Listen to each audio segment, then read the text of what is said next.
Hola, mi nombre es Cristina Miguel Atanes y soy miembro de la Asociación de Enfermeras en Nutrición y Dietética. En este vídeo explicaremos aspectos generales relacionados con el almacenamiento y la temperatura de los alimentos. Espero que os resulte de utilidad.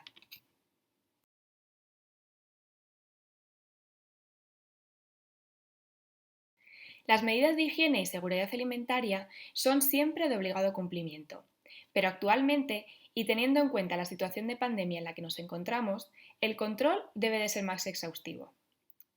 A pesar de que, según indican los expertos, es poco probable que contraigamos el COVID-19 a través de los alimentos y de los envoltorios, ya que la principal vía de transmisión es por el contacto entre persona y persona, debemos de prestar atención al almacenamiento, cocinado y sobre todo al transporte de los alimentos, ya que hacerlo de forma correcta puede prevenir contra contagios.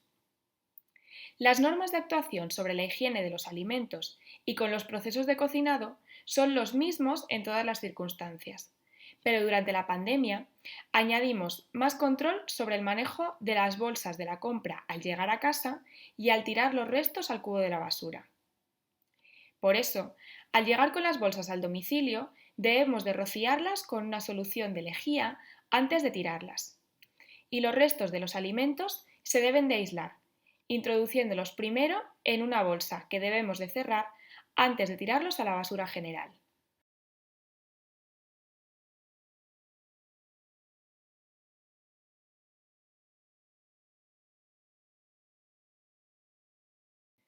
Los puntos críticos en el hogar, es decir, las fases en las que se puede aplicar un control y que resulta esencial para eliminar un peligro relacionado con la inocuidad de los alimentos, son los siguientes.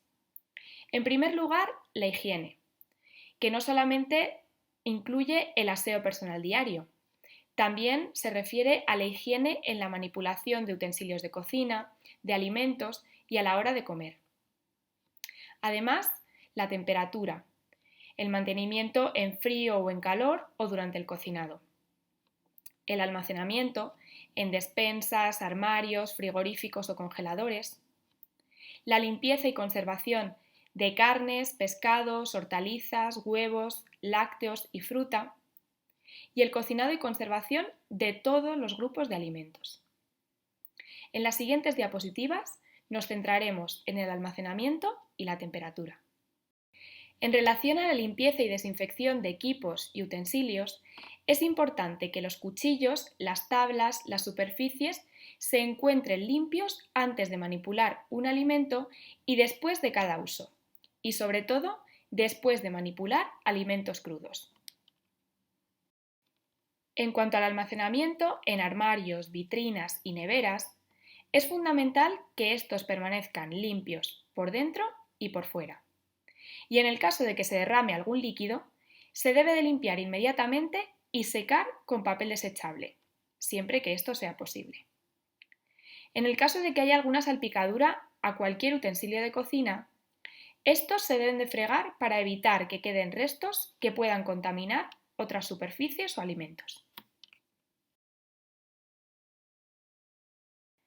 Como ya hemos comentado, los utensilios de cocina deben de fregarse con agua y jabón y dejarlos bien aclarados. También es importante evitar tocar con los dedos las zonas que entrarán en contacto con la boca del consumidor, como por ejemplo los bordes de los vasos. En el caso de los cubiertos, se intentarán coger por los mangos. Por último, para probar la comida, debemos de lavar inmediatamente la cuchara que utilicemos para hacerlo, evitando así utilizar siempre la misma. De forma resumida, en la siguiente imagen se pueden observar las conductas adecuadas en relación a la manipulación de utensilios de cocina y de mesa. Para almacenar de forma correcta los alimentos, lo primero es clasificarlos. En aquellos que no necesitan frío para conservarse, son los no perecederos, que se pueden almacenar en la despensa.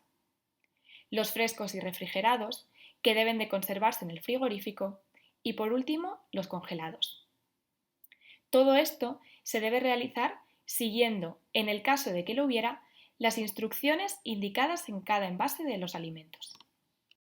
En el caso de los alimentos que se puedan almacenar en la despensa, debemos de ponerlos en estantes separados del suelo y protegidos de la humedad y del calor. En el frigorífico, debemos de proteger los alimentos con papel de aluminio o de plástico o introduciéndolos directamente en un recipiente. De esta forma evitaremos que se oxiden y se resequen. Por último, en el congelador, debemos de adaptar el tiempo de conservación a la capacidad de frío del mismo. Al llegar al domicilio después de haber hecho la compra, las bolsas que hemos utilizado para el transporte de los alimentos se deben de colocar siempre en el suelo y se deben de higienizar con lejía diluida en agua.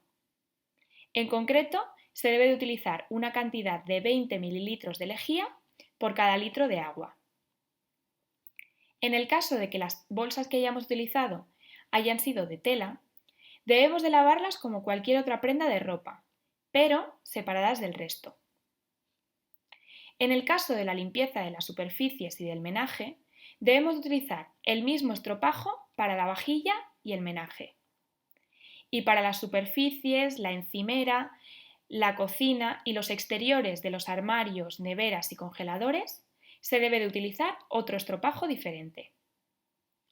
Primero, aplicaremos una buena cantidad de jabón, que dejaremos reposar un momento y aclararemos con una bayeta húmeda.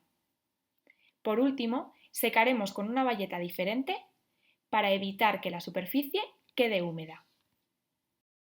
Es aconsejable limpiar con frecuencia la nevera y en el caso de que se produzcan goteos o derrames, se debe de limpiar inmediatamente, ya que esto puede suponer un foco de infección.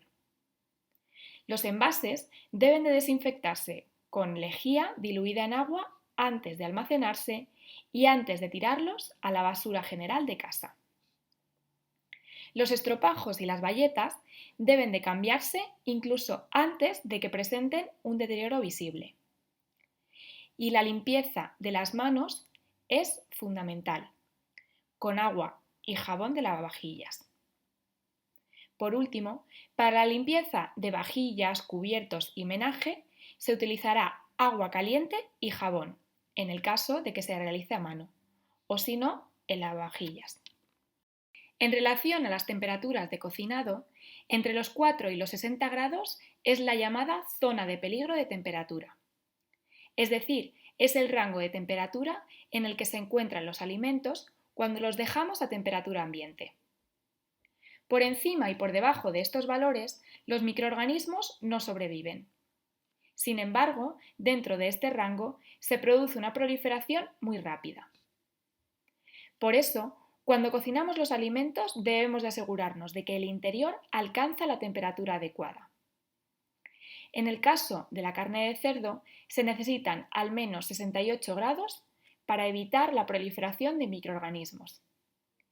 Y las aves y el resto de carnes se deben de cocinar al menos a 74 grados. Por último, el resto de alimentos, como por ejemplo las verduras o las legumbres, debemos de cocinarlas al menos a 63 grados. Mediante un cocinado adecuado se minimiza el riesgo de contraer infecciones.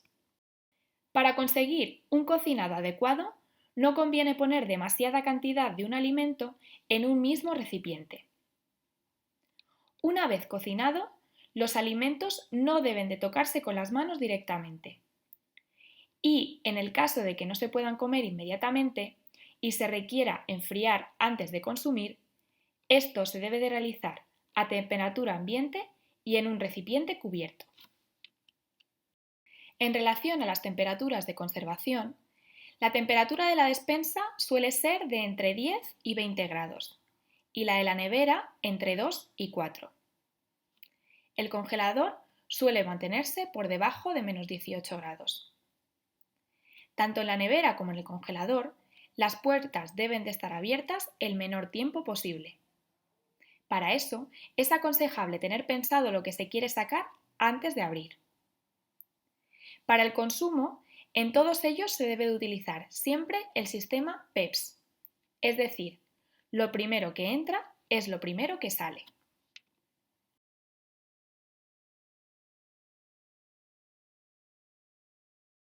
De forma general, estos son los aspectos más importantes relacionados con el almacenamiento y la temperatura de los alimentos. Pero si tienes cualquier duda, consulta con tu enfermera o visita nuestra web www.adenid.es.